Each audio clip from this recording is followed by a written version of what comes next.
As we all know, there are two sexes, zero genders, and infinite personalities, and there's no right or wrong way to be a boy or a girl. But these activists want to tell us that if a girl is gender nonconforming, that must mean she's a boy, and we better cut her breasts off, stop her puberty, and give her cross-sex hormones. That's the child abuse. That's what I'm speaking out against. And I'm going to keep speaking because we're winning. Avi Mini for Rebel News in Melbourne, Australia. And guess who I bumped into today? I know you might not recognise him because dressed pretty nicely. Billboard Chris, how you doing, mate? I'm doing fantastic. I'm here suing the Australian government for freedom of speech. So is that that's why you're dressed so nicely? Yeah, this is my standard attire when I'm not wearing billboards. Okay, and who's the lovely lady next to you? This is the one and only Lois McClatchy Miller, international spokesperson for ADF International, the Alliance Defending Freedom. Yes. So we're a Christian legal group who defends everybody's right to live and speak the truth. So whether that's Chris on Twitter getting censored over here by the Australian authorities, whether it's people on death row in Nigeria and Pakistan who've tweeted about their faith and accused of blasphemy, or people in the UK who have been arrested even for praying inside their heads, we're there to help back their right to free speech because we think that everybody has that right to express their belief. Okay, so you're here in Australia. Why? All because of this man. Actually, well, all because of your Australian authorities. All Chris did was tweet the truth, was tweet a political opinion about the most horrific scandal of child abuse in our day, the transition of children. Chris has been expressing his opinion, and yet the Australian authorities reached over to this Canadian guy on an American social media platform and thought that they had the right to censor him, to silence him, so that Australians wouldn't be able to discuss, to think for themselves, and to weigh up and analyse Chris's opinion for themselves. Obviously this is wrong. No Western government should be shutting down the speech of the people, the thoughts of the people, the right to discuss and come to their own conclusion. And so we're challenging that EC Safety Commissioner at the Administrative Appeals Tribunal in Melbourne, and we hope for victory. So what was it that you actually posted? I wrote, this woman, yes, she's female, has just been assigned to a panel of 20 health experts at the World Health Organization tasked with drafting healthcare policy for trans-identified adults and children. And then I wrote, people who belong in psychiatric wards are drafting healthcare policy for people who belong in psychiatric wards. It's a different way of saying the insane are running the asylum, essentially, because this woman, Teddy Cook, she is vice president of the Australian Professional Association for Transgender Health. She was director at this LGBTQ community organization. She posts bondage, bestiality. She posted a picture of a dog sodomizing a man. She wants taxpayer-funded sex changes for everyone, including children. She posts about trans orgies. She says trans-identified people have better sex when they're high on illicit drugs. She is a very extreme queer theorist, to be exact. She is not the type of person who should be drafting healthcare policy for kids who are struggling. She is not a medical professional. And so what did we call her E-Karen here, I'm not sure about you, but what was her grounds to have you, or have those posts removed?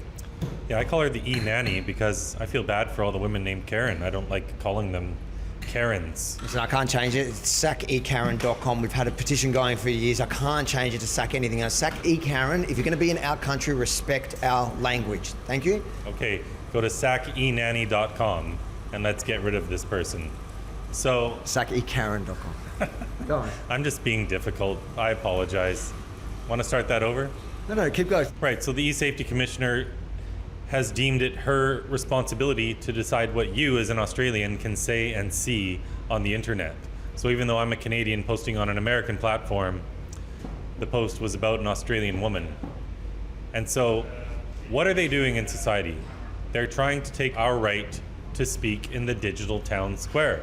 But not just that. Since I've arrived in Australia, they tried to stop me speaking in the physical town square in Brisbane by giving me an $806 ticket, threatening me with jail. And then just the other day, I was with Lois at the town square in Melbourne, and they tried to kick us out of there as well. So when children are coming to permanent harm, we need to be able to have conversations about this.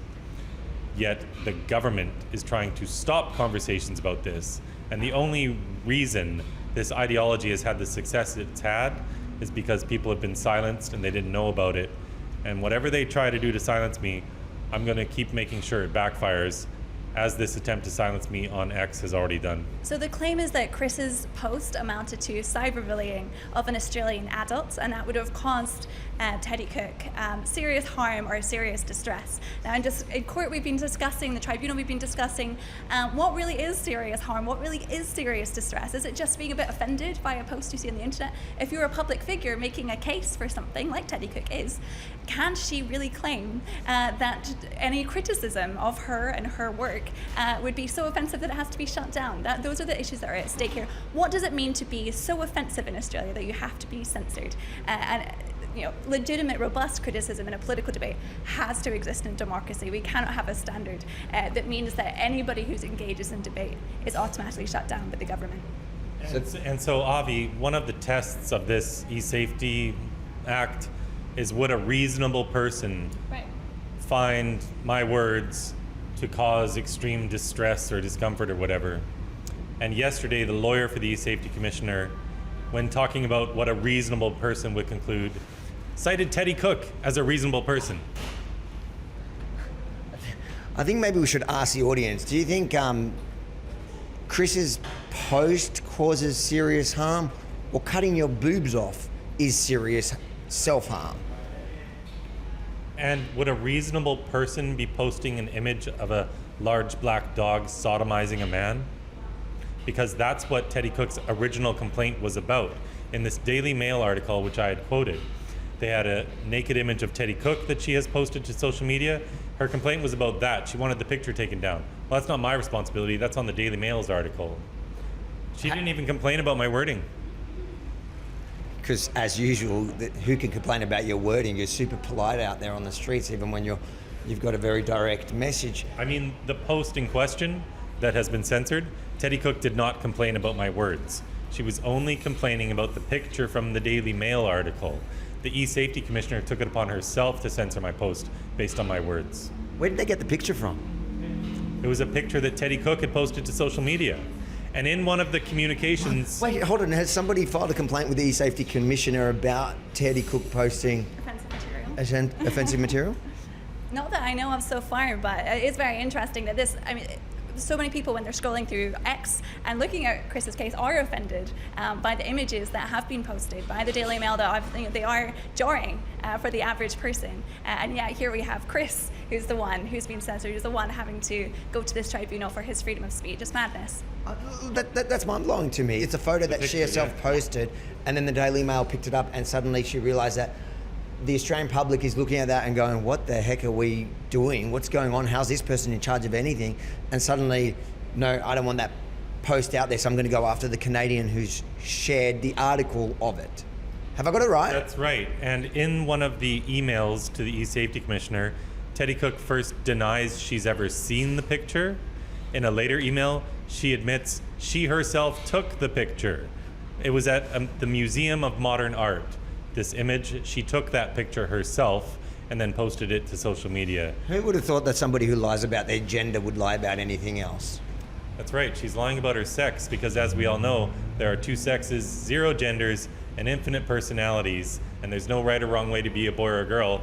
But these activists want to tell us that if a girl is gender nonconforming, that must mean she's a boy, and we better cut her breasts off, stop her puberty, and give her cross-sex hormones. That's the child abuse. That's what I'm speaking out against. And I'm going to keep speaking because we're winning. How is the case going? It's going really well. We're on the side of the truth, right? So we have a confident case, we have a strong case. But let's not lose what the matter that's at the heart of Chris's tweet in all this. Yes, it's about free speech, but also it's a criticism of those who are appointed into positions of power to define gender care across the world. And Chris has shed light on this in a really magnified way at this point. Why are people being appointed to the WHO when they don't have the medical expertise to do so, and they clearly have an ideological agenda of what they want to achieve? So I think this case has been really helpful, not only in proving a robust defence of free speech in Australia, a robust defence of free speech against these digital shutdown acts that are spreading across the West like wildfire, but also putting a case forward for sanity, for making sure that kids are kept safe, and that this ideology is not left to fester in the dark.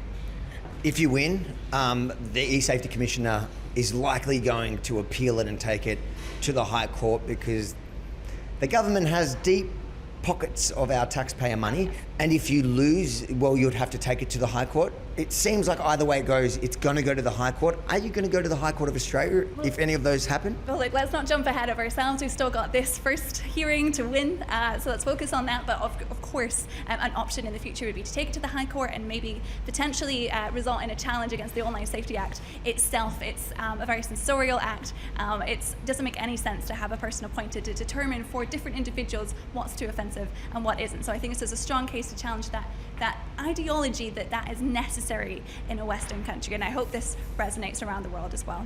If Karen is watching this, which she usually does watch out, she's a subscriber, I think she might even be a donor, what would you say to her?